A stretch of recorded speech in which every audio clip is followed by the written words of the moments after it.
Take over, boss. Okay. So we're live. Welcome to the Rockhound Podcast, and thanks for tuning in. And we have a very special guest tonight. You might have seen him before, but he's usually hanging out with this guy, Lapidary Dave. So we need to get to know this guy on his own. And I'm going to go ahead and throw it over to you to introduce yourself. So go ahead. Hi, everyone. I'm Sweet Jim. I'm extremely new to all this YouTube stuff, but I am a longtime rockhound. I think I could say safely I have 50 years experience in lapidary and rockhounding and on and off, not straight, but yeah, Jim Banker's my name, but they call me Sweet Jim, and I'm really it's an honor to be here. It's an honor to have you back on the show. I was going to say. Thank you so much for coming.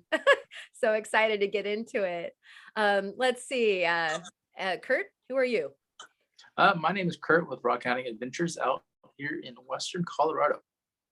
Nice. And I'm Steven, and my channel is Ron Swanson Fan Club. Aren't we all Steven of the Ron Swanson Fan Yes, Club deep down inside? Exactly. And I didn't say where I'm from. I'm in the high desert in California. I'm about 30 miles from what I consider some of the premier rock hounding areas, at least in California. I threatened to go visit Theo and come do my best to find some stuff in Montana, but yeah, so I'm from California, and a lot of good rocks here. There are, and both Sweet Jim and Lapidary Dave are proving it. They are putting the rocks where their mouth is. Isn't that what we're supposed to do? I think so. Yeah. Okay. And I am Karen of Ozone Fine Art Ventures, and we want to know who you are. So if you wouldn't mind, go ahead and put this in the comment. Where are you? Who are you? And what are you up to while you're listening to the Rockhound podcast this evening, morning, or afternoon, whatever suits you best?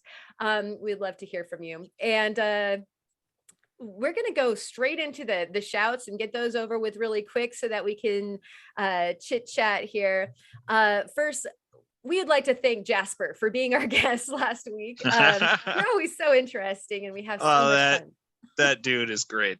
I know, Jasper rocks.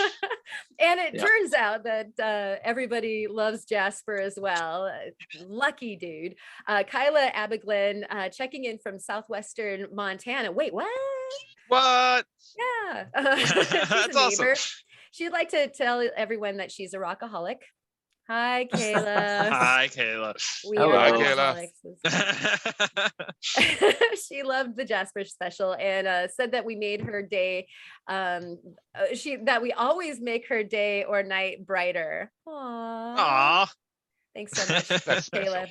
Yeah, we love you too. Clear Crystal Vibes. Mary Beth is loving the theme shows, and we've hit our two favorites right off the bat. Who'd have known that agates and Jasper could be anybody's two favorite things? You think? We got so lucky. Right on, Mary Beth. And she thought it would be awesome if at the end of the podcast we'd announce a theme for an upcoming show. Then folks could send their pics and videos too. And I love that is a great idea. Meanwhile, we'll figure this out, but meanwhile, do it anyway, and we'll put it on the show and tell, the viewer show and tell. And that information is in the description. Just hit that email and send me those pictures. And if you'd like an invite to the Discord, I will send you those back. Okay, let's see. Monster Agates suggested a feldspar theme, opal, and rhyolite. These were like my three next guesses also. Right, Theo? Like we gotta, or Steve? I was gonna say, I mean, I think an opal video is just gonna have to happen because there's just no shortage of options. Right. Oh boy. Yeah. Feldspar, I have some feldspar from Montana and from South Dakota, but I don't have a whole lot But there's so many types of feldspar. We could probably do a whole episode on that. Rhyolite's easy. Yeah, and Easy. rhyolite. You got rhyolite, and you got opalite, and opal in one geode. We could cut a geode and be talking about half of that stuff. Yeah, in exactly. One fell swoop. So yeah. Oh, Absolutely. I think a thunder egg theme, like I'm gonna be the a fish out of water thunderstruck theme in a thunder egg episode though, because we only have them in like a 20-mile radius near Avon, Montana, which is like the top western corner of Montana. So when it comes to thunder eggs, I'll just be sitting there like, I like agates and turtles. I enjoy turtles. So did you get any thunder eggs from Jesse? Did he send you any? Yes, he did. Actually, the koi that I carved was a thunder egg, a carnelian thunder egg. You could represent, toy. You Thank could do you. the international represent on the. I could, yeah. Yeah, because I have some from our wonderful guest as well. Those things are crazy cool. Oh my gosh, they're so cool. I don't have any for show and tell, but I'll bring one next week. Nice. All right. I have so many geodes, thunder egg / thunder egg. I'm spoiled. I'm 3 hours from that location, and it's just unbelievable. Every time you cut it open, there's a new surprise in it, and I love them. For the I couldn't agate, believe eat those them like things. chocolates. Yeah, they're amazing. Yes. Yeah, I couldn't believe those things because I'm so used to like the clear chalcedony or the bands or the blue or the little like white opal pockets. But the second one I cut, just right on the inside, blue agate banding all the way around it. And then the center was green and pink. No, it wasn't. It was so cool. That sounds awesome. We so need to excited. see that. That video will be coming out in like 2 weeks. Oh, And that's okay. Not You heard Saturday, it here, but folks. next Saturday. That's one of the ones I sent you, huh? Yeah. Beautiful. Like I said, it's like what did Forrest Gump say? It's like a box of candies. You don't know which one you're going to get. Exactly. So I love it. Great. Yeah, they all looked radically different. So cool. All right. Lisa Largent, 45, says lots of folks treat Jasper like the red-haired stepchild, but the podcast did a good job on showing how awesome it is. I agree. Thanks, Lisa. Love Jasper. Thank you. Love it. Yes. Okay. Currently, Rockhounding wanted to know when the Zeolite special is going to be. I have some really cool zeolites for Montana. We have some good beach zeolites, actually. So, I bet. You have good everything, Theo. I hate to. I know I told you you're one of my favorites, and you kind of. Blushed, thank you so much, man. But we don't miss an episode, and I'm glued to the TV. Even though some of the stuff I know, most of it is a lesson, and I appreciate it. Oh, thanks so much, man. That means a lot. Very nice, very nice. And so, of course, Jared, you're invited to be on the Zeolite special. I think I can go ahead. I think he has probably more knowledge of zeolites than all three hosts collectively. And the world. And he's just the leading expert of zeolite. There you go. All right. And then Patrick Donahue said, crypto crystalline is the only form of crypto we should accept as payment. I agree. Agreed. Done. Okay. Brilliant. Do we have that kind of power? Can we just do that? We can. We're doing it now. All right. Just a little podcast. Okay. Claude from Kalgoorlie said, what? No Aussie Jaspers mentioned?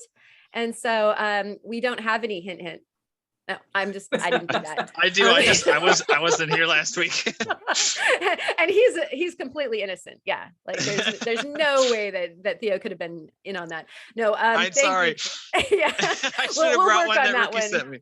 Claude. Wait a minute. And then also go ahead. Huh? I thought he was Steven, not Theo.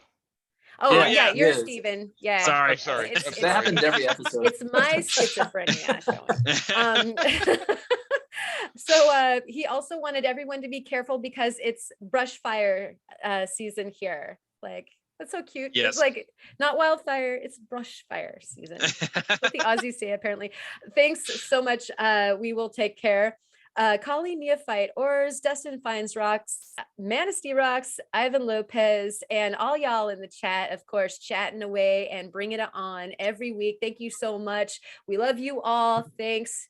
And that is the shouts. How's everybody's week? And we'll start with you, Sweet Jim. Ooh, really? Have we got 2 hours? No, my week, my Get another wife, drink, folks. yeah, take it. Go get a sandwich and some chips. My wife just had knee surgery. It's been a very sleepless week. Her knee's doing excellent. She's actually doing excellent overall, but being inactive, her sciatica's kicking up. Oh no. So I woke up about every 2 to 3 hours to massage her hip, which that's why they isn't call so him Sweet bad. Jim. Yeah, exactly. So anyways, other than that, you know, I have a full-time job and staying extremely busy. I'm a project manager for a development company.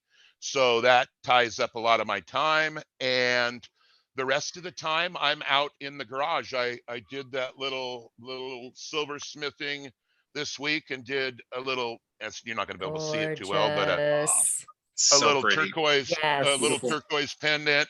I think I did 4 or 5 fire agates and at least a dozen cabs. So it's been, and meanwhile, while in the other room, I have three 3D printers going constantly. What? Oh, Yeah. cool. Are you serious? Yeah. So, Got everybody's so, attention now if you didn't already. here is a, so when we did the tailgate sale, I told my friend who had his 3D printer, I said, come out there. That stuff is really cool. Those are awesome. You'll be able to sell it.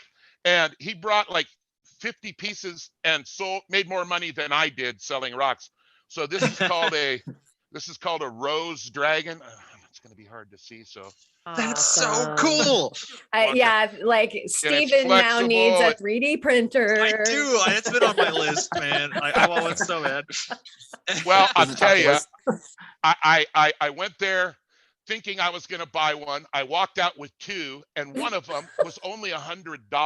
What? Oh, that's a steal. Hey, we can do that. And it works. I'll let you know how you do it. And basically, I went back and bought another one. So I have 3 of them, and I have a whole box of goodies that Quartzsite in Tucson is going to be seeing Sweet Jim the dinosaur, or the dragon. I'll say slayer, but seller. So, but anyways, but no, I love it, and that's been pretty much my week. I rebuilt one of my printer heads, and that's about it. Oh, that's all. Yeah. That's all. Just a lazy week. I actually have been Thank you, looking Jim. at 3D printers. There's one that I've been eyeballing because it can actually cast with wax. Yes. So then you can use it for lost wax casting. Yeah. Or investment casting. Like I want one so bad. I want one so bad. Like jewelry design with a 3D printer. Yeah. Well, I got my foundry going too, so it's like I could do like aluminum casting or brass casting. Like I want one so bad. I want a 3D printer so bad. Yeah, and the week before this, I set up my casting setup. So I've got my spin caster. I've always had something that I could melt metals with. So I'm trying to keep up with you there, Steven. I'd wager you're probably way farther out than I am. Yeah, I don't know. But I'm going to give my advice to you right now ahead of time. I know we get to do that later. Go for it. Yeah. Don't hold back. Go get that printer, bro. Heck yeah. I love it. So is that pretty much your week there, Sweet Jim? Yes, ma'am. Sorry for taking so much time explaining my slow week, but next week will be a little more. It's your show, man. Totally cool. Kurt, how was your week, man? It wasn't near as slow as Jim's, but pretty much I've been trying. I've been having one of my tumblers going, so I'll be moving that to polish tomorrow. And I'm tumbling a bunch of granite from Colorado, Utah, and Texas. Stuff. And yes, How does pink stuff. that work out? Is granite? I've never tried to tumble a granite. I was a little hesitant at first because like the majority of the granite that I'm tumbling is from Texas, and it's quartz, black biotite mica, and feldspar. And the feldspar and quartz are holding up well. The mica is just it's kind of leaving a little imprints, and like it's not at the same level because it's a lot softer material. But it for the most part is turning out really beautiful. Ooh, so I'm really excited to see how it. Yeah, I'm really excited to see how it turns out. Heck yeah! And then whenever that batch is done, I would be doing a ton of wrapping. Kurt's rapping. And, Nice. And then let's see. I chose. I had the subscriber giveaway earlier in the week, and Tessie's idea was to put all the pieces of paper in a jar and pour it out into the geode and let the geode pick the winner. So it's kind of funny because like the winner, Leanne White, she like off camera, we went ahead and just did a runner up, and her second entry came up again. So it was like he was like meant to be. Yep. Congratulations to you out there. Yeah. And today I went out and since we were having Jim on, I had a couple of fire agates stashed away somewhere. So I don't have the proper tools to like carve and shape them. So I just cut them on my slab saw, and I'm gonna make some cabs later on and try to have this video done for Monday to post. Nice. So that's pretty much been my week. Excellent. Great.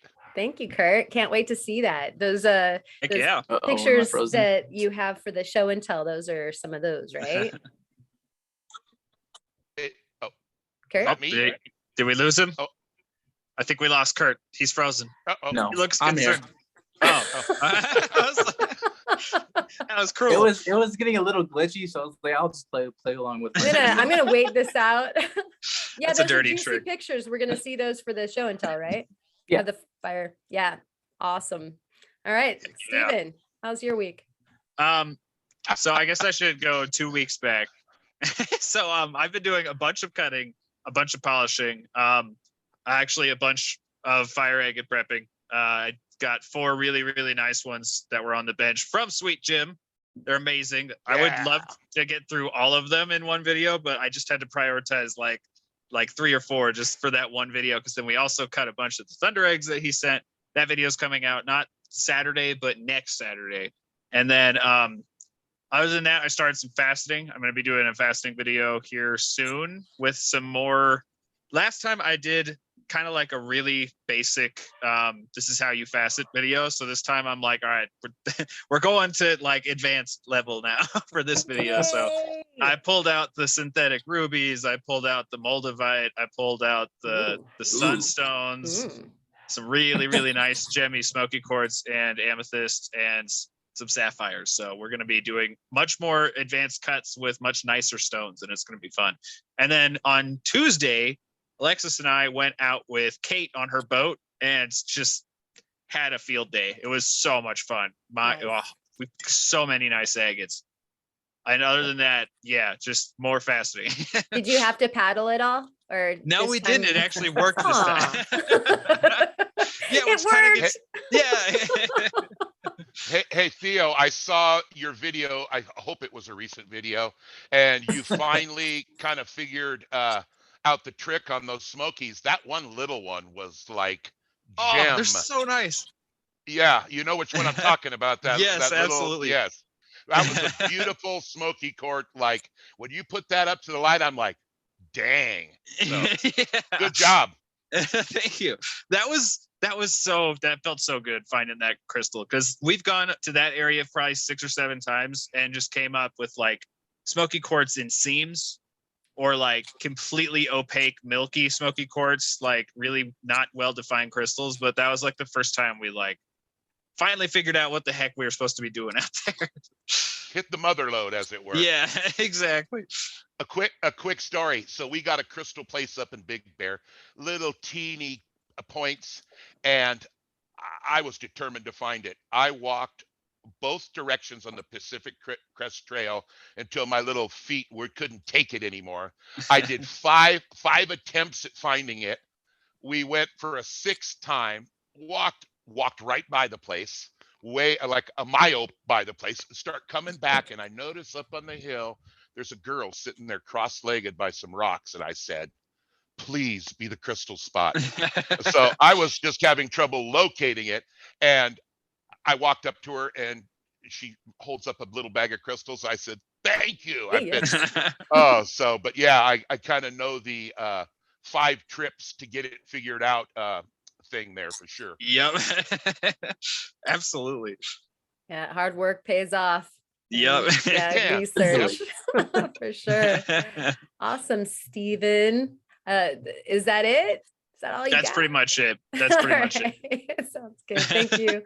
Yeah, really quick, as far as my week goes, puppies, of course, I was swamped with paperwork, and I felt like when it was raining, it was also raining paper. And so, of course, it's Oregon. We've got summer rain going on, and then it's like sunshine right now. So I don't know if I'm supposed to be carving outside or if I'm supposed to be, cutting inside or what. But I did get a chance to do some work outside. I'm prepping one of the bigger fossil shells. Oh, cool. Yeah, I was thinking about you. It's a goodie, and so I just couldn't finish it soon enough to be able to show and tell it tonight. So that's a bit of a cliffhanger, but the short might be coming out this weekend. And then I did drop a video earlier this week. Oh my gosh, I finally edited something, and that was good. I found so many spiral shell steinkerns on this one hunt. I started counting in the video, like it's got like the steinkernometer, there were so many, it was crazy. And so that was a big indulgence. And so I'm definitely on the fossil spiral shell kick.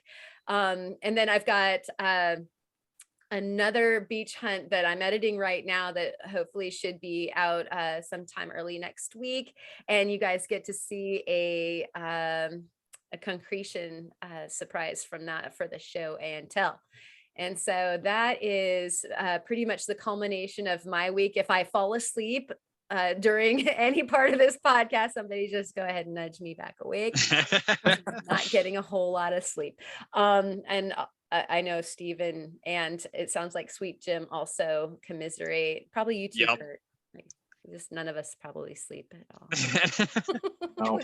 We just stay up to bring you podcast. Define sleep. Right. Alexa, can you use sleep in a sentence? I just woke up like everybody's Alexas. That's funny. I sleep. I can define it in one sentence. I sleep very little.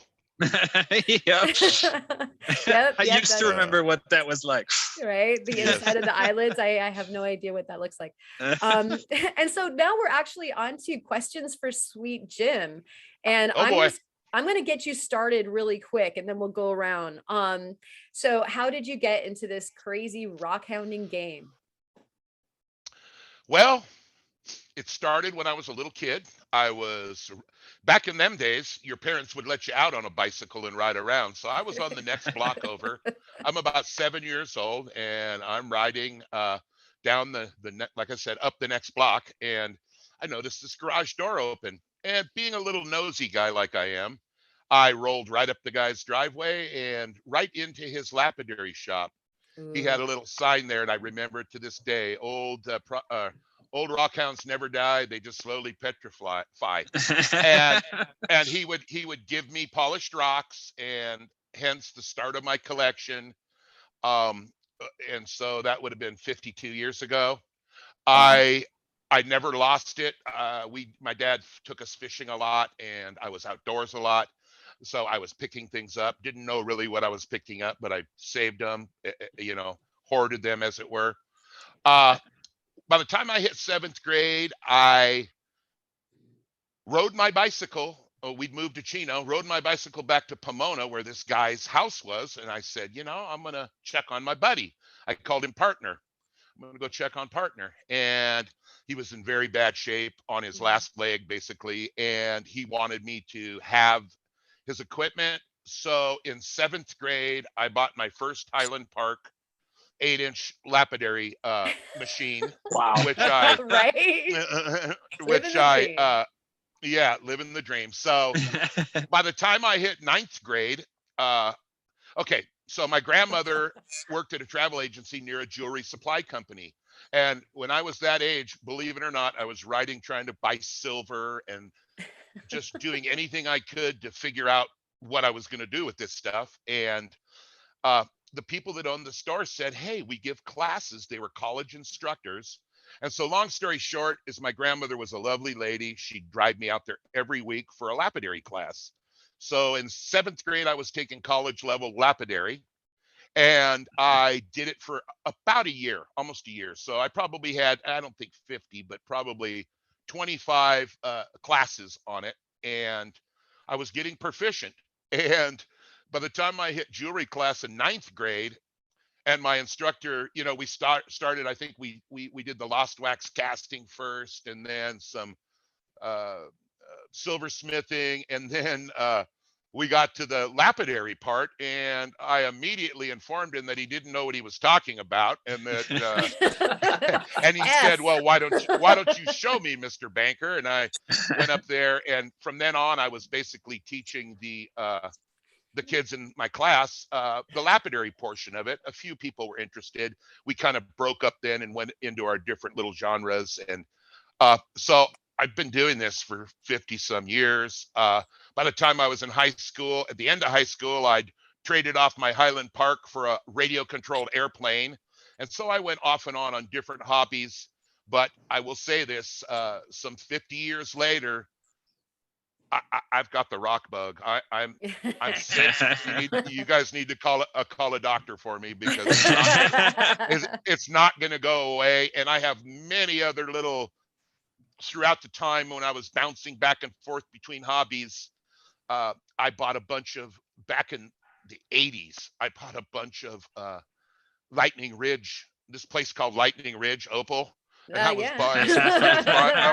was buying bags of, it was probably low to mid grade. I have pounds of it still. I probably have 2 to 3 pounds of Lightning Ridge Opal. And I, of course, went hog wild when I seen my first jar of Mexican Opal. So like I said, asking me about my experience will get your ear bent off, and I think I'll leave it at that. You can imagine I'm blessed with a good job, and basically anything I need I get, and I've worked hard all my life to get to where I'm at, and I just love rocks, and more than anything I love teaching it to people.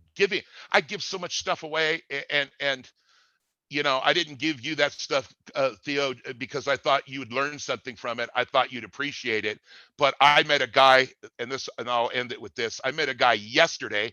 I had to go down and buy my little headphone here at Best Buy, and we got talking, and this guy's little girl is into rocks, and they taken her to the museum. He was telling me about the little thing where she chips the fossil out, you know, from whatever. And I told her, look, I gave him my phone number, and I said, look, bring your little girl over. There's petrified wood, there's dinosaur bones laying in my front yard, crystals, geodes, anything you could imagine. Come let her go for it. And it's all free. And I just want her to get a taste for it, like I was given a taste for it. And really, my goal in this isn't to get rich selling my lapidary pieces. It's to teach and get more people involved in it. I think the lapidary in general is on an upswing. It's good, and I just hope I can do my little bit to get a few people involved in it. That's so awesome. Yeah, I love that. Sorry, I'm so long-winded. Like I said, you turned me loose on something. This is great. How long is awesome. this show? It is a talk show, you know. Yeah, exactly. if you were bad at pantomiming and it was a pantomime show, we'd be in trouble. But that was an awesome answer. Kurt, do you have a question? Yeah. So we all know you like fire agates, but what is your favorite rock to find, to like hound? Ooh, seam agate. And Oof. and the same, I'm just going to say seam agate in the sense of fire agate or Katie material. I like I like all rocks. I like finding any rock, but my favorite is anything that catches my eye, and agate and jaspers are at the top of my list. And when I say agate, I'm talking about all the different agates, including fire agate, but deep, or not deep, right underneath that layer is a heavy duty addiction to opal Heck as yeah. well. Yes, speaking my language. Yes. We've all got that problem. Awesome. Okay, so Stephen. Okay, so I'm gonna give a small, I guess, teaser / spoiler for show and tell, but your fire agate work is incredible. It's phenomenal. So I wanted to know, is that one of the things that was taught to you, or is that something that you learned over time, trial and error? Well, honestly, fire agate Mark, I watched a lot of his videos. I was already doing it. Yeah. Right, I was already doing it before I started watching him. You guys, this is going to sound funny because I have a YouTube channel with a whole 287 people, but I didn't know anything about YouTube. I didn't know anything about editing a video. I didn't know. This whole thing is super, super new to me. So, uh, you know, the chance at having a channel like that, and what I'm going to do with my channel is I'm going to teach people fire agates. And I'd say, Theo, that I learned from trial and error. I'm very stubborn. Don't tell me I can't do it. Yes. And I'll prove you wrong. So watching every bit of media on it, searching everything I could find out, and just doing it. Started at Harbor Freight with the plated diamond bits and a little Dremel, and wow, you ought to see my thing now. I've come a long way, experimenting, trying to find the best, most economical way, and I think I've getting it down pretty good. And talking and looking and doing is how I did it. And so I'd say a lot of it's self-taught, but self-taught by visually watching other people do it. Awesome. Absolutely. YouTube is so good for that. And it really is. It's going to be so awesome when you start building the content, considering how much you know about the lapidary side. But as far as your whole candor is so empowering too. So when you're teaching, like, you definitely know how to deliver the stoke to somebody, like, I'm excited about it. Yeah, absolutely. Yeah. And so, that's a gift, because not everybody that, has a bunch of wisdom makes a good teacher. It's true. Yeah. And you are. I have, a lot of my high school teachers just came to mind when you said that. Yeah. Very wise, not great teachers. Yeah. Even though they mean well, they've got great intent, they know a lot of stuff, but that does not make a teacher. That's for sure. So no, and it's I good relate. to have you on board, Sweet Jim. Absolutely. Great. And I relate so much to what you said about the being stubborn part. Some of the things that actually fossil prepping is one of them, because I failed so many times that I just got so stubbornly determined to figure it out that now I think I'm better at fossil prepping than like anything lapidary related. It's probably like my strong suit, and it used to be my weak area. That's awesome that you overcame it to make it your best. Yeah, it's just sheer stubborn bullheadedness, really. But I'm also a very kinesthetic learner, so like I have to have some stuff to ruin before I really figure it out, because I fail forward is like my life motto. Yeah. Absolutely. Great. Absolutely. That's a So how great did I question. do on the questions, guys? We're not and done gals? yet. You're doing We're great. not? Oh, You're Thank doing you, great Sweet so Jim. far. Yeah. okay. So what's the strangest thing that you've found while you've been rockhounding? Oh, that was gonna be my next Ah, question. you can do the animal one. Do the animal one. The strangest Okay. thing I've found rockhounding. That's to me, right? That's That's me to yours. answer. Yeah. Yep. Whew. Wow. So much stuff comes to mind. Again, we don't have time. I think just Sasquatch. what I found rockhounding is myself. Oh, And best answer That's ever. that's absolutely, that wins. I found myself, and my cat's howling to come in his room. I found myself, and I found my love. My wife is my love of my life, and rocks and figuring it all out is, I think, what I try to do. I ask a lot of questions, and Questions are good. I never stop learning. And like I said, I think what I found was myself more than anything. Wow. I love that answer. That is the best answer. Thank you so much for that. And your love, and yeah, that's so cool. Perfect. Yep. Kurt. I forgot about this question until Karen just mentioned it. But when you're out rock hounding, do you have any cool animal encounters or interesting animal encounters while out exploring? More during fishing than rock hounding.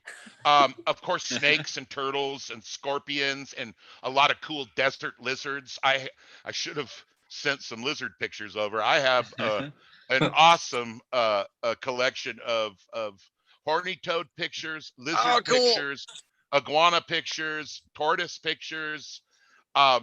So I've found about everything. I remember walking a wash. That scared the you-know-what out of me. I was walking a wash down near the Hauser beds down the southern desert near the border, and I was walking through this wash, and this huge buck jumps out right in front of me, and like I'm thinking, it's like there is no forest anywhere near here. This is straight up desert.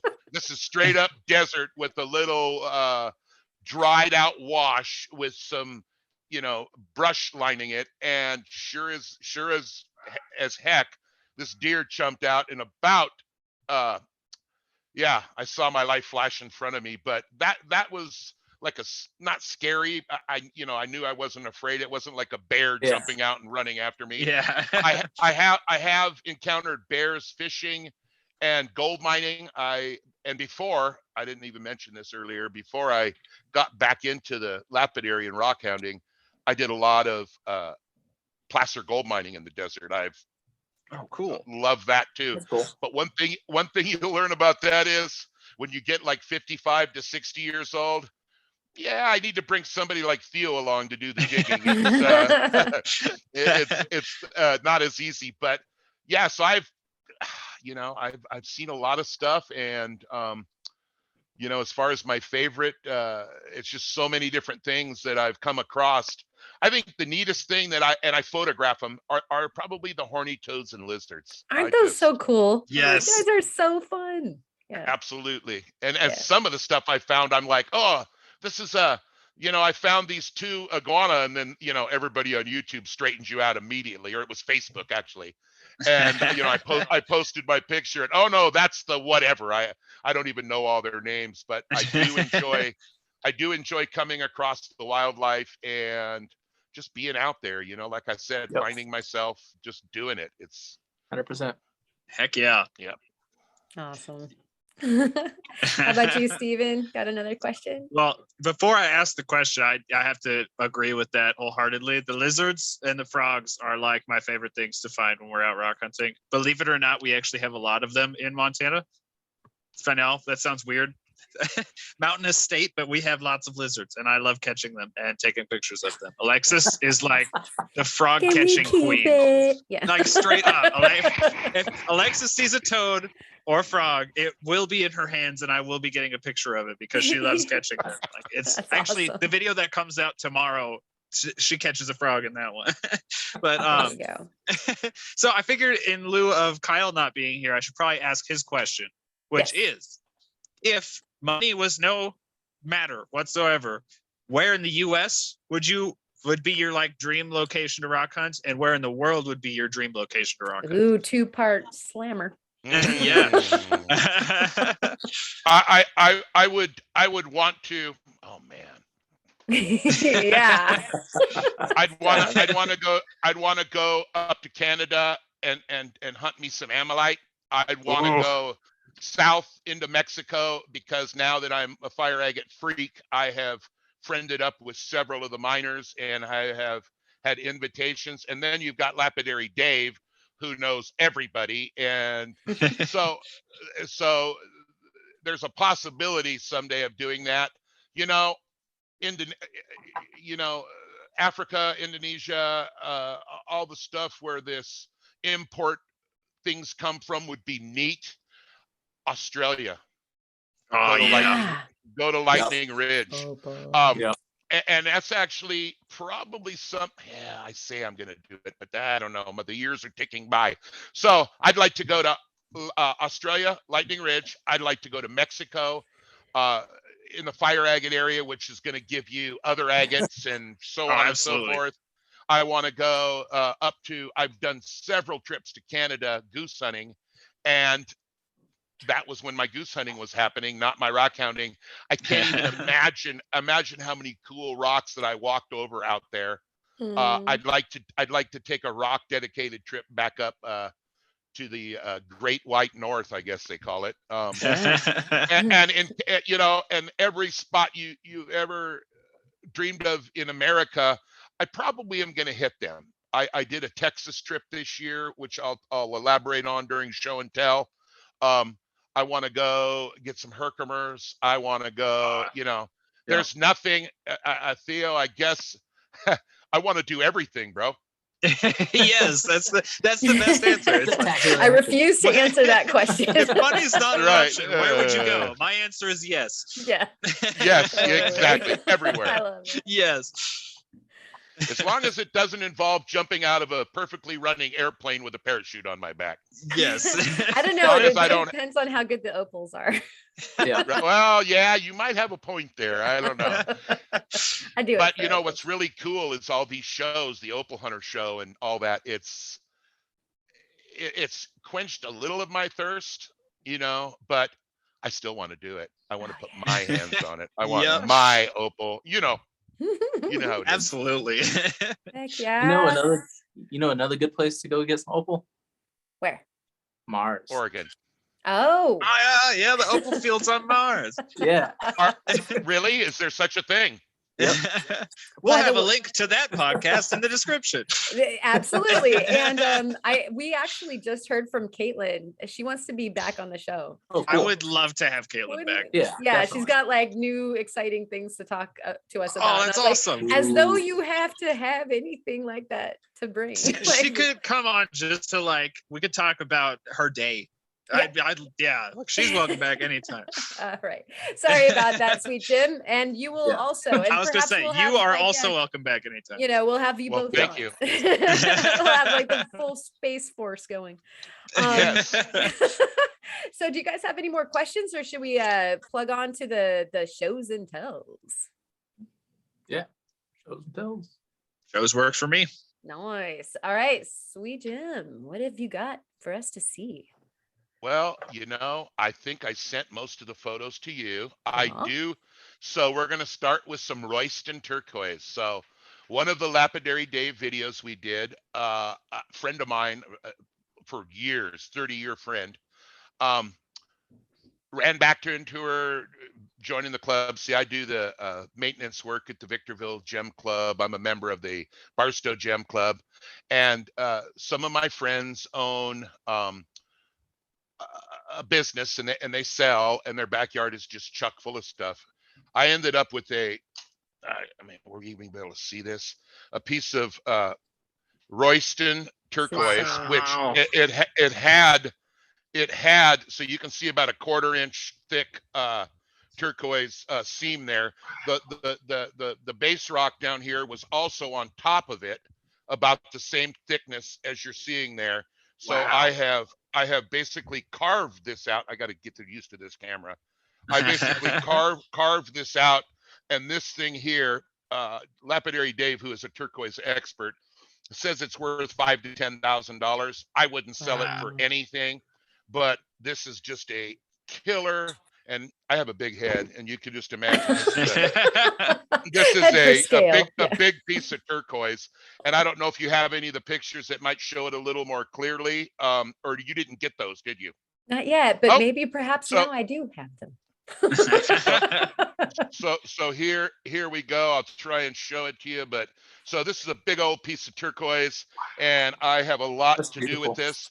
I'm gonna cut part of it. The top, I'm gonna cut it, and the bottom part, this area right here, is gonna be a specimen piece, and I'm gonna turn this upper area. God, I gotta look at the camera.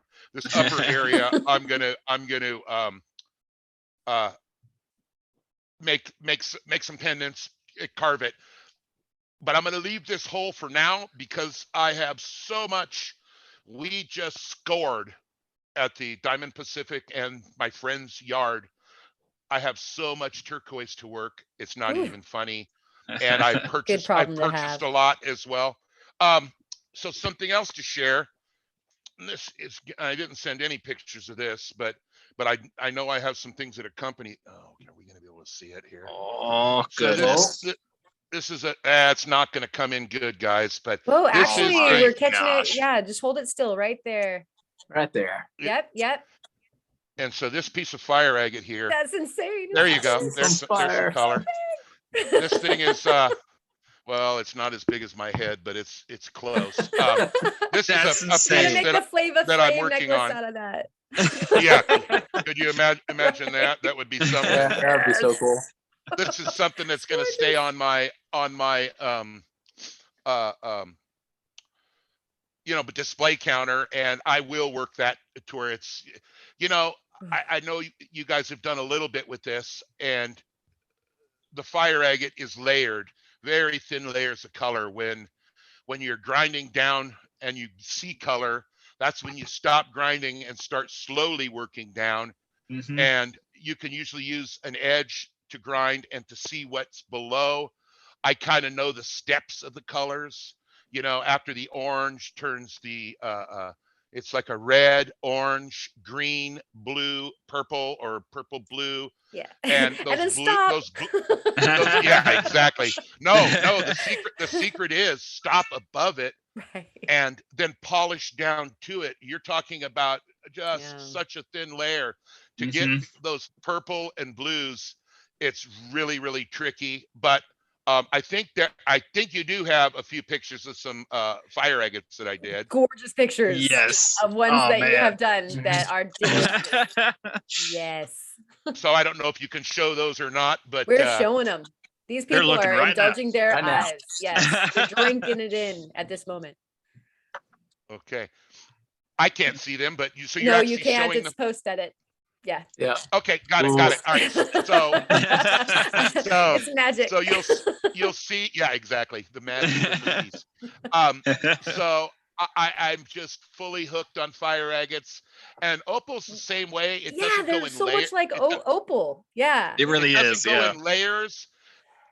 Opal doesn't go as much in layers as fire agate, but the same thing is true. You have a seam or a color bar that you get down to, and of course you wouldn't grind right down to it and then try to polish it. You would grind down just above it and then do your final polishing, and then hopefully you're right there. And what's his name, the opal guy? Oh God. I know who you're talking about, like the Black Opal Direct guy, or Yeah, are you back talking- opal direct. Yeah, Yeah. I was gonna you're- say it's either him, Royce Or- Rocks, or Pulitzer. Pulitzer. Yeah. you need to just watch him and he'll explain it all. And again, I've learned a lot from him. Mhm. I kind of already knew most of what he's telling me, but just watching his technique Oh, and the makes my gambles, you know? Yes. makes my stuff come out better. So yeah, more show and tell. I have so much, you guys. What I want to do is get back on here and maybe do some carving. What I'd like to do is one of the next times I come on, I'd like to come on from my shop and actually be sitting at my carving station with 10 different, stages of fire agate and opal. Okay. And That'd just be awesome. Yeah. kind of share with people the different steps. And I have a little demonstration I do for the final polish. There is some dental tools that there's some high-end dental stuff and there's some medium priced Are dental. you talking about the Diashine I am. Diashine is absolutely cream of the crop. in it? And very expensive and Yeah. very effective and highly recommended. However, I have actually found a inexpensive dental polishing wheel it's not a burr, it's a wheel set that for the price of one Diashine bit, I can get the whole set of the other ones and they last twice as long. I'm Oh, wow. listening. Don't get me cool. wrong. Who? And I'm gonna show you that. But don't get me wrong. I have a full host of Diathin and Diaflex wheels, They're and delicious. Yes. it's all part of my arsenal, we'd call it, and Mhm. I use them all.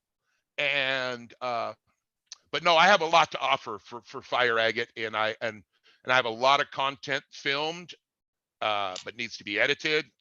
Life is getting in the way, but anyways, I could go on for hours with show and tell, but basically, well, here's one. Maybe we can see this last one. Do we see the greens? And Beautiful. Oh, Yeah, that they're is so shouting pretty. out. Like even Yeah, they in the really dark are. room, they're like, Oh, look wow. at us, we're radiating. That's awesome. yes, so that's one of my opals there that opals, fire agates that I don't like the bezel. The bezel's a little tall, but yeah, I love it. I love silversmithing. I love casting. I love contour carving. I love cabbing. I love sawing. I love flat lapping. I love. Only thing I haven't done, which I've been watching my my mentor Stephen here, is I haven't bought a faceting machine, and I do want to go there. So that's Oh, something. it's so much there- fun. Yeah, I do want to head that direction. But yeah, as far as my show and tell, you're going to be able to see it in the pictures, and I hope you like it. They did. Leave it in the comments. I would love to have like your show and tell next time just be your setup, because Yes. I Yeah. think fire agate is one of those things that's really intimidating to get into, just because it's like, wait, I can't prep this on a flat lap or a cabbing machine. Like, no, you can't. You can't hope to get a good result with most pieces that way. So I think a lot of people are just afraid to like start getting into it. But there's a big like, okay, I've got diamond burrs. What the heck else do I need? That a lot of people fall into also. So I think having to like see that full array of what you're using would help a lot of people, myself included. I do have a picture that I sent of my carving station, and if you focus in good on it, to the left of where my little station is my whole burr and polishing thing. And I not A only cheat sheet for everybody. Screenshot it. Yeah. right.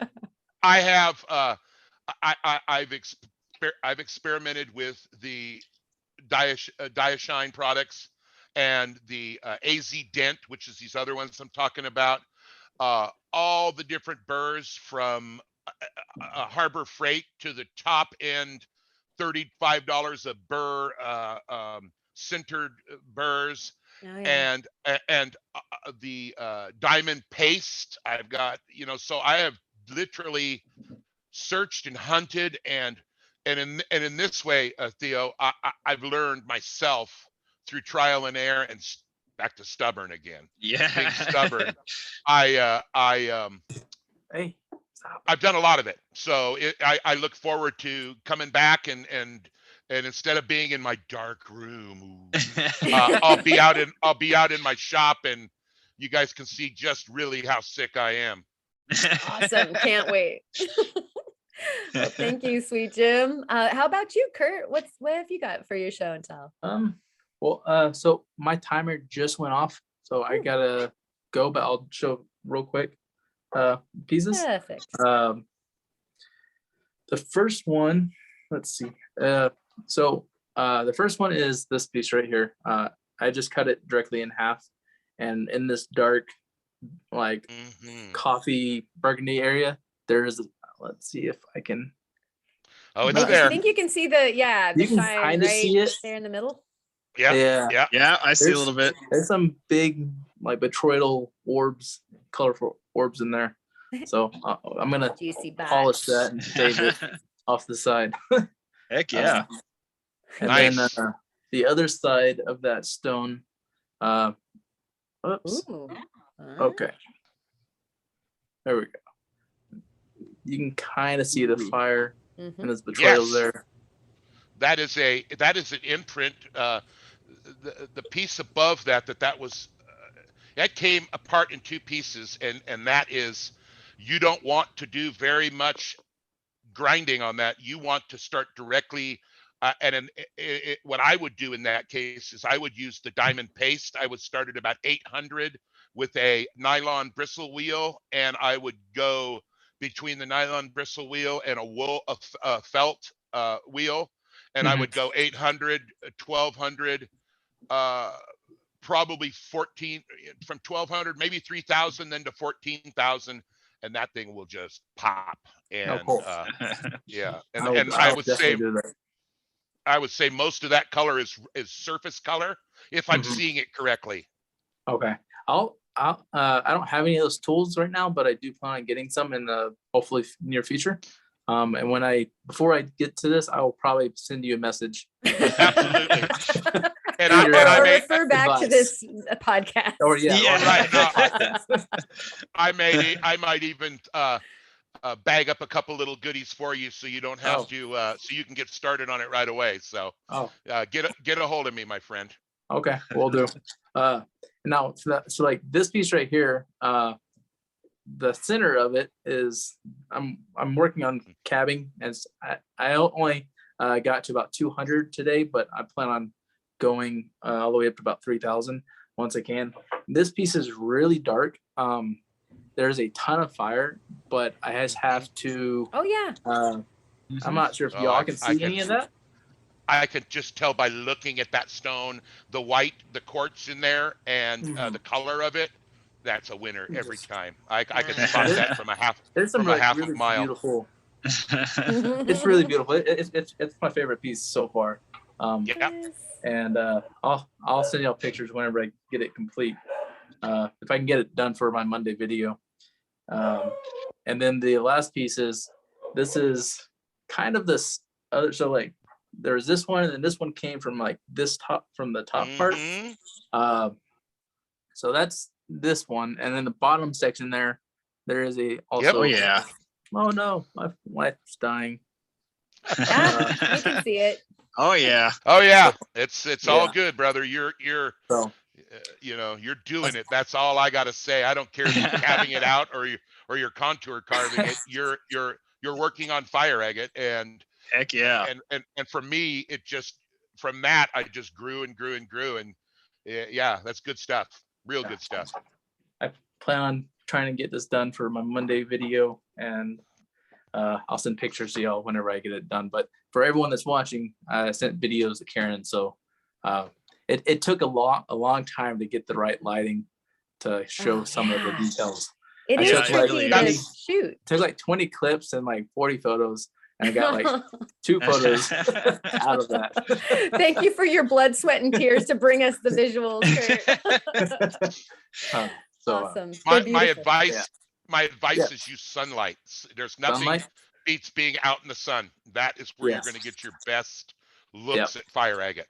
The only thing, it's down. The sun is down now, so like I was sitting in the dark, like it's pitch black. No, I Get understand moving, that. Kurt. For the pictures during the day, I Yes. guess. Wait for the day. Wait for day to come and take some pictures under the sun. That's, I'll that's definitely good do that. advice. Thank you, Kurt. Do you need to skedaddle? Yes. I All need right. to keep going, but I had fun. And Jim, I'm sorry for cutting out early. You're I'll, all right, brother. Next time Thank you. you're on, we'll talk a lot longer. And Absolutely. Yeah. So, I don't have guarantee a, it. huh? I said I guarantee it. I talk Oh. like two magpies. So yeah, I look forward to it, and enjoy your evening. And thank you for having me on here. I appreciate it. I appreciate you being here. Yeah, it's been fun while I've been in here on this episode. So I hope you guys have a fantastic night. And for words of wisdom, someone tells you you can't do something, make a bet against yourself that you can. Nice. Good words of wisdom. I like that. Thanks, Kurt. All right. All right. And Steven, And then how There about was you? 3. I have 3 show and tells. So 2 of them are from Tuesday when we went out on the boat. And on the surface, this looks like a very not that impressive Montana agate, right? Looks like a very just kind of whatever Montana agate. Until you see all those. Ooh, it's got a crystal cave. It's a literal like perfect quartz geode. That is beautiful. It's so cool. You find Montana agates with quartz crystals a lot, but they're always extremely worn down and rounded.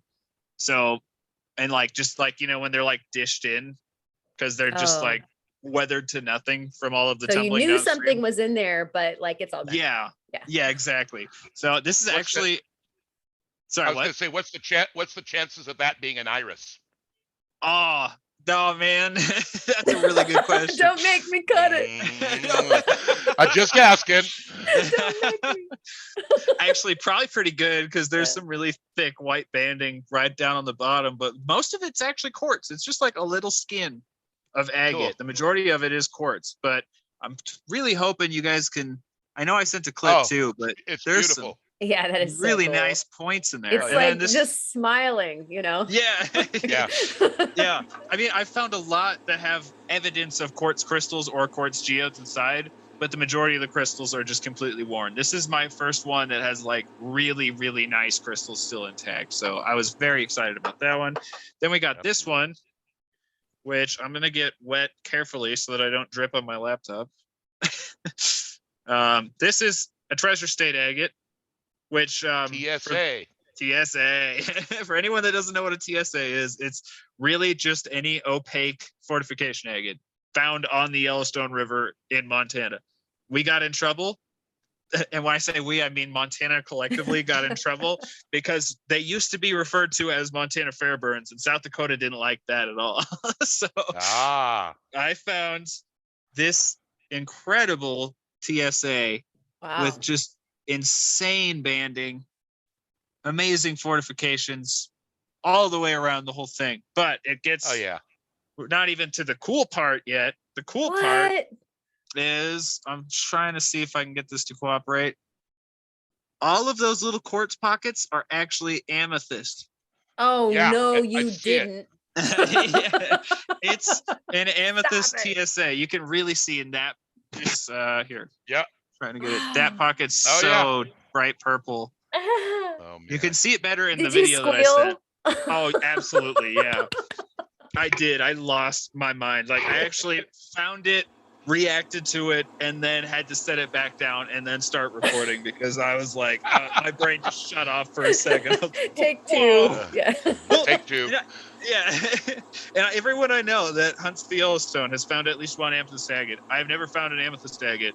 So the fact that my first one was also probably my best TSA I've ever found was super, super exciting. And then lastly, had to bring this, and I hope I did you proud.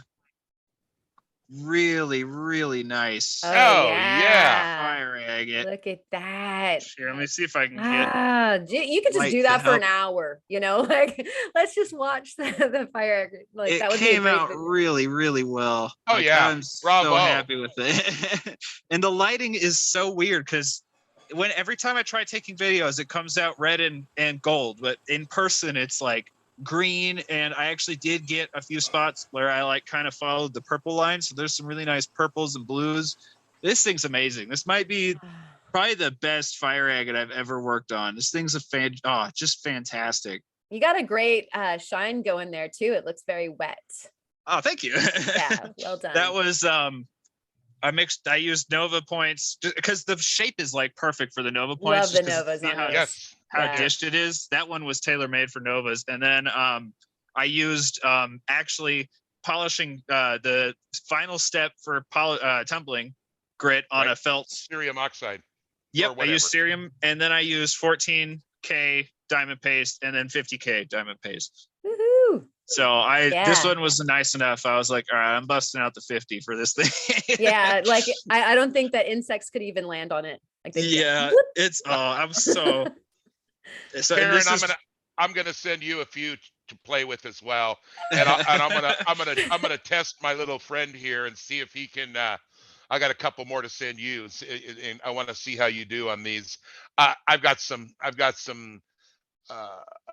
What do they call it? Piernas negra, which is black rock or black rock in Spanish, I believe, and those have the purple in them. So I'm gonna let you guys. I'm gonna let you hunt down for some purples and greens. I would. Yes, we Oh, are man. up to the challenge.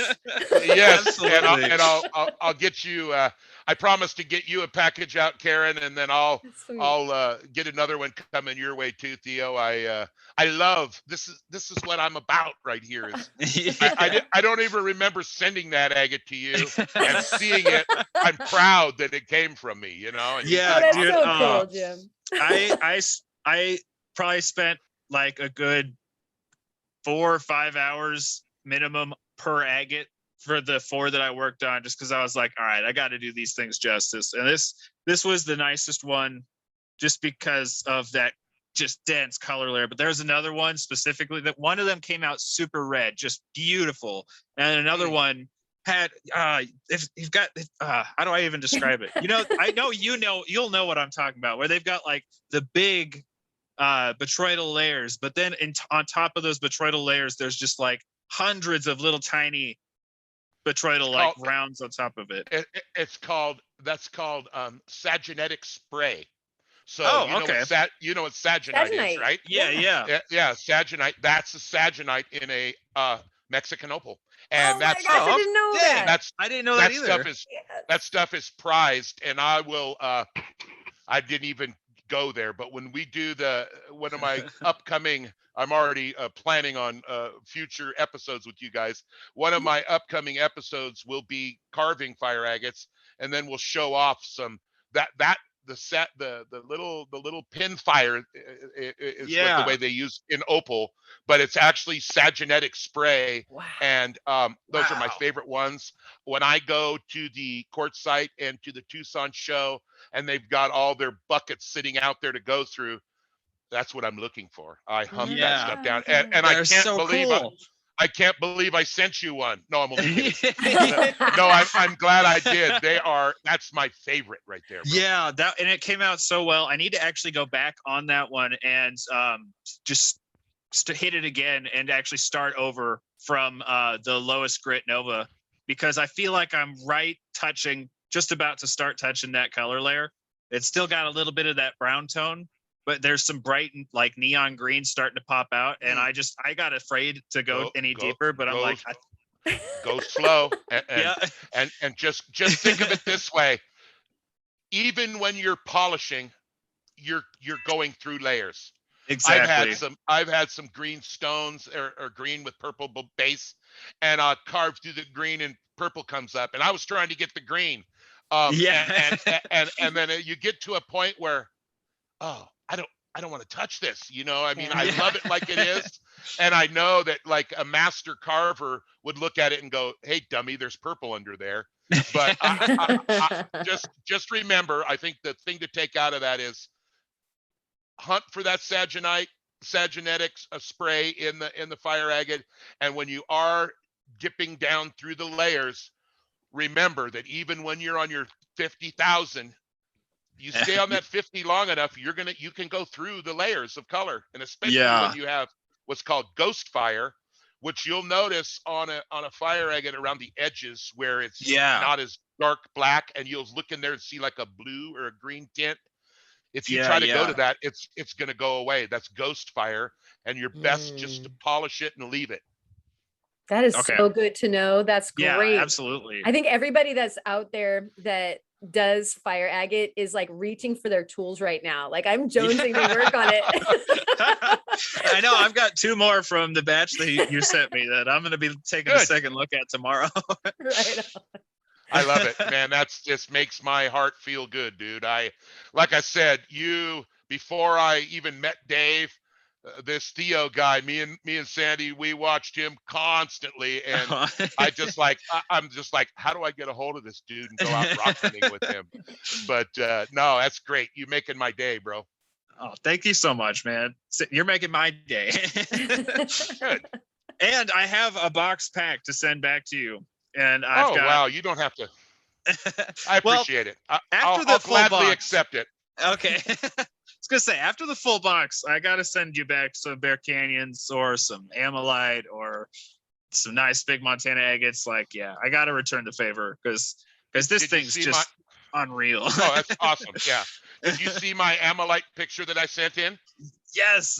What do you think of that? We can throw up a picture of it right here as we're talking through the power of editing. Right. That is so right nice. here. Look at that thing. Isn't it beautiful? Oh my it really God. is, though. It really is Dang. amazing. Yeah. I'll get the hang of this, so you nice. guys. I'll be playing right along here soon. So. Super sweet. Right on. And That's so, sweet Jim. yeah, it's super sweet Jim. Super sweet. Yeah. So, Steven, are those all of your spoils? Those are the 3 that I have with me, unfortunately. Nice. There's so much more. So much more. Bravo, bravo. Good work. Well done. And so I've got a tiny stone. Like sweet Jim, I brought one that's a little one. as big as my head. Right. And off of our beaches here, we have the middle Miocene era fossils that are part of the Astoria formation. And this is a concretion that has teredo wood in it. And so you can see there's a really, really nice patch of both petrified wood there and also the petrified bog. So you can see that it started to decay there, and the white around it is actually the color of the wood itself. So you guys all have known that I'm cuckoo for teredo wood already, or Cheeto wood, or Dorito wood. Dorito, yes, I like the Dorito. But this one really caught my eye. Why? Because it probably is palm. If you look at the patterns now, of course we have the peanuts, like the peanut wood of the teredo wood, the worm casts that are through there, which could throw you off and make you think that you have some palm. But this has like a center that radiates out, and it's got those straws that follow it. And so. Ooh. Yeah, those of you watching the podcast, and you guys get to see that better tomorrow, but there's your radiation right there. It starts there and it goes outwards this way. And it's big. Like there's parts of the radiation that come out this way too. You can see some of them right there. Okay, so should I cut it? Should I prep it? We got to find out if this is a palm. Well, that's a good question. My question is, do you think that it has palm and the teredo wood, or are they both the same? What do you think it is? I mean, I say cut it. I'm a cutter. Cut it. Yeah, I think that I can stick this on my 20. And so I think that it's actually teredo palm. So the teredo worms would be just as interested in a palm stock as, you know, the palm tree, as they would any of the other woods that would be present to Sure. bore through. And so I will put up a picture of some of the wood grain is present. The cellular structure is intact. So I'm going to slide it under the microscope, and I will be doing that analysis and hopefully have a positive identification for y'all next week. But I have not. So, you know, here we are on the Sitka and Cliff rainy Oregon coast with palm trees in the fossil. Yeah, Yeah. that's awesome. Yes. So that's my fossil share for the day. Nice. Heck yeah. Very nice. I like it. You actually taught me something. I didn't realize that those were worms. I thought it was a type of wood. But now that I think back what it looks like, it does look like there's boreholes in it or whatever. Yeah, that's crazy. So it's all over the world, and it's actually the Teredo nivalis. It's a shellfish. And so okay. they call it wormwood, you know, Teredo wormwood, because they leave the wormholes. But just like how barnacles will bore into a rock, these Right. mollusks Just like a will- boring clam. just like a boring clam. They're so Yeah, boring. just like a boring clam. Yeah. I made that pun during my abalone video. Yeah, and so they just bore through and they leave those cast marks. The castings, oftentimes, as you probably know, Sweet Jim, in some of the gemmy Teredo woods that come from around the world, they, Right. you know, agatize and they calcify. Oh yeah, that's what yeah, druzy, exactly. all kinds of goodies. This one definitely has some agatization and some druzy. So that's why I was like, should I cut it? Because can you imagine the slabs off Let of me it? ask you a question. Do you ever ask the audience to say cut or not? Do you ever do that kind of a thing? We do. So we're doing it right now, Sweet Jim. Okay. All And right. I know. Let's see. The sand maker out there is going to tell us to cut, and Yeah. there are several others that will. I've stopped doing that on my channel because it always ended up being like perfect 50-50. Like I'd get like 100 comments of people saying cut, don't cut, don't cut, and it'll always be like just about even. It's like, well, I'm pretty much back to square one now. Right. I'll cut half of it. Yeah, exactly. And you found that roaming the beach near your home. Yeah, we have fossil record that is prolific with the marine mammals and the shellfish quite a bit. And we're lucky because on the Oregon coast, this is an area where the fossil record is meeting the cliff sides, whereas the basalt has, you know, encased a lot of the fossil record. You don't get to it. So we're lucky to have what we do right here. It's pretty world class. So Nice. happy to be here. Yeah. Yeah. That's like my North and South Katy Mountains up here. It's just too much to think about. It's awesome. I love it. We love it.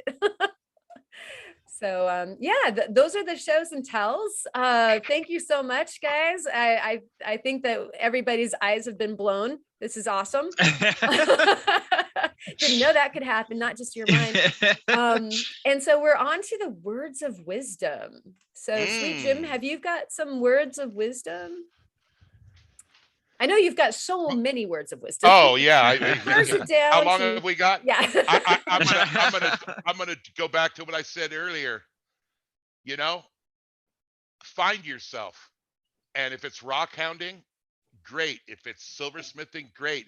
Just every week, I do watch you guys, and I hear a lot of the same stuff, and I don't have any particularly cool answers other than the one I gave earlier, and which I'm going to kind of lean back on. But make it fun. Don't the people, geologists that get to work and do what they love, and me with my job, I love my job. Unfortunately, my job isn't rock hounding. It will be soon.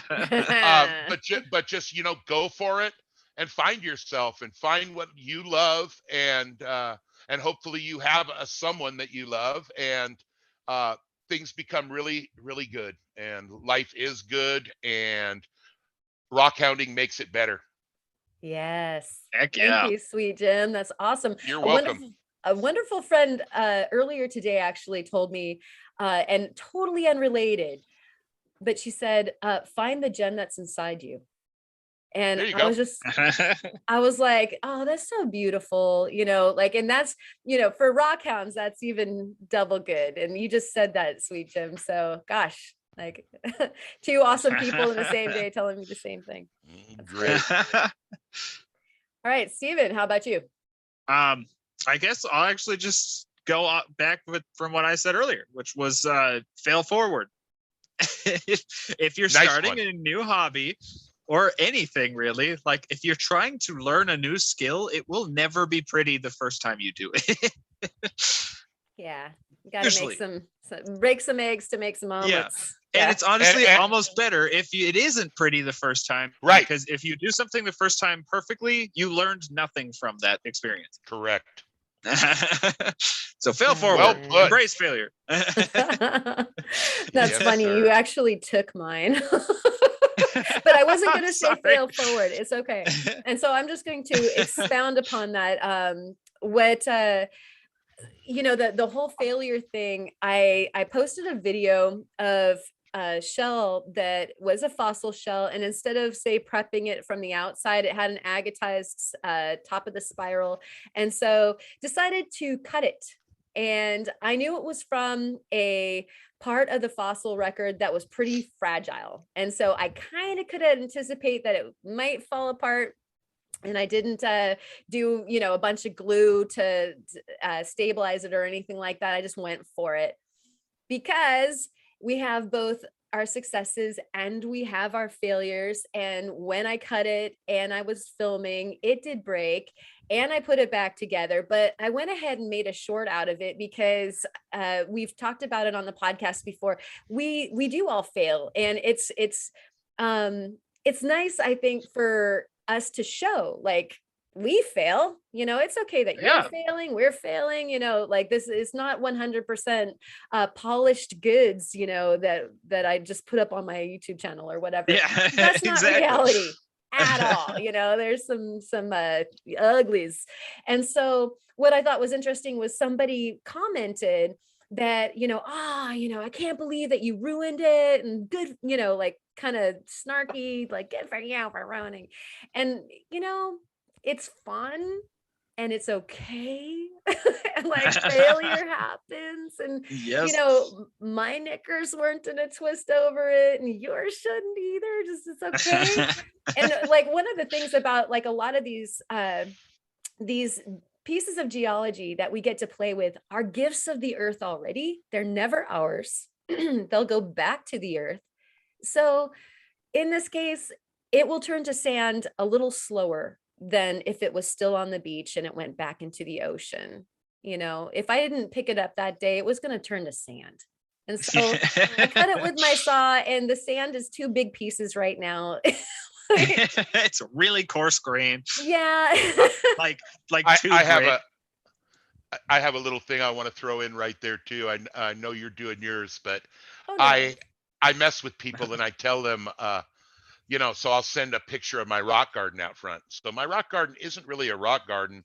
It's my rock storage yard. Sandy will be out there and Sandy will walk in with some fire agate out of there. What is this doing out there? I'm like, babe, I'm not throwing it away out there. I mean, that's where I store my rocks. And I tell people the rocks tell me that they don't want to be in crates and 5-gallon buckets. They want to be out there with their buddies, exposed to the sun where they've always been. So I don't have buckets and buckets full of material to be cut and or to be saved. I keep the good stuff, and I call that my collection, and the rest of it is waiting to be cut, and it's out in my rock paradise out front. I'll eventually I'll show you guys that. The funnest thing in my little rock yard out front is a UV light at night. Oh, I bet. Yep. So anyways, I'm sorry to interrupt. Oh no, that sounds awesome. And I love that also when it rains, you can't like get out to your yard because you're just like, oh my gosh, look, and I forgot I had this killer rock. And so it's nice to have them out breathing like that for sure, Sweet Jim. Yeah. Absolutely.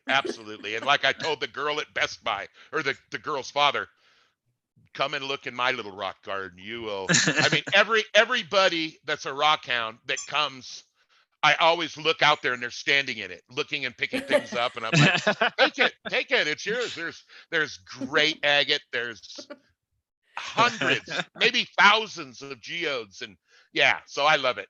I can't get enough of it. That's awesome. Yeah, the sharing is the fun, and most of this stuff isn't museum quality, and so if you ruin it, because you're trying something like, you burned through the color or whatever, it's okay. You just made it soil and sand faster than it was going to be anyway, and it's okay. Move along to the next one. Yes, it is. Fail forward. Yep. Nerve that. So, if that's not enough wisdom for you, Sweet Jim will be back for another podcast with more of it.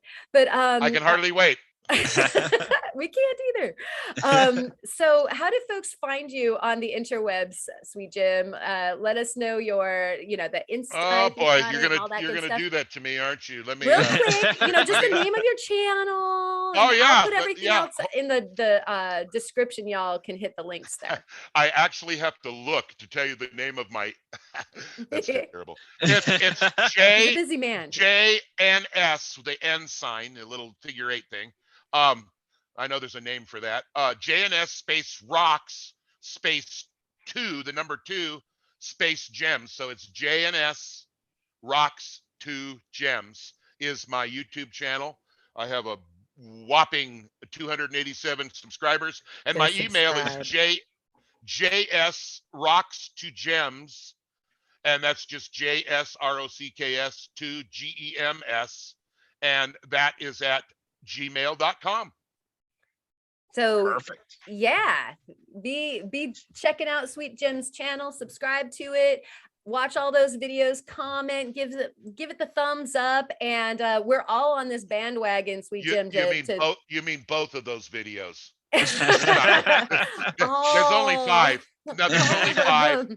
But there's some a couple cool things on there, and I promise all of you, where's that thing at? Up there. I promise all of you that there is going to be a ton of content to come.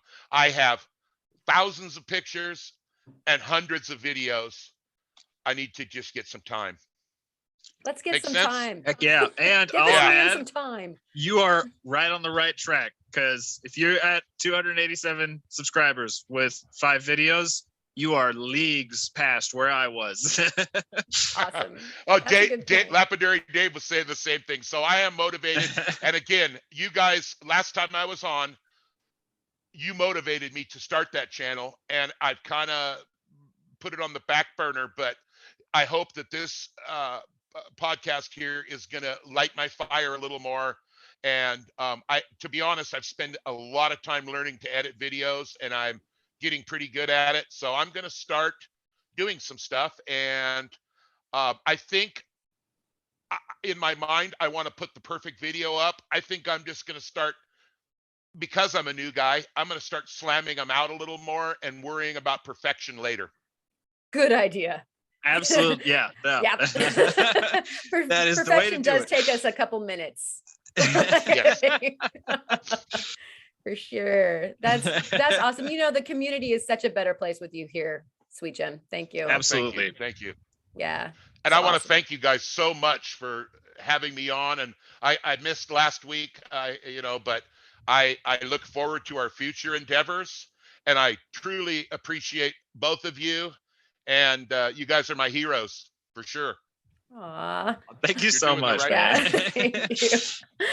You're welcome. Well, that couldn't end any better. I don't think. Yeah, that's like. On that note, we will definitely be having Sweet Jim back. Thank you so much for being on the podcast. All y'all out there, stay safe, get rock hounding, try all those new things. Don't worry about failure and keep on rocking. From all of us over here at the podcast, rock on. We'll see you next week. Love you. Love you all. Take care. Bye, guys. Bye. And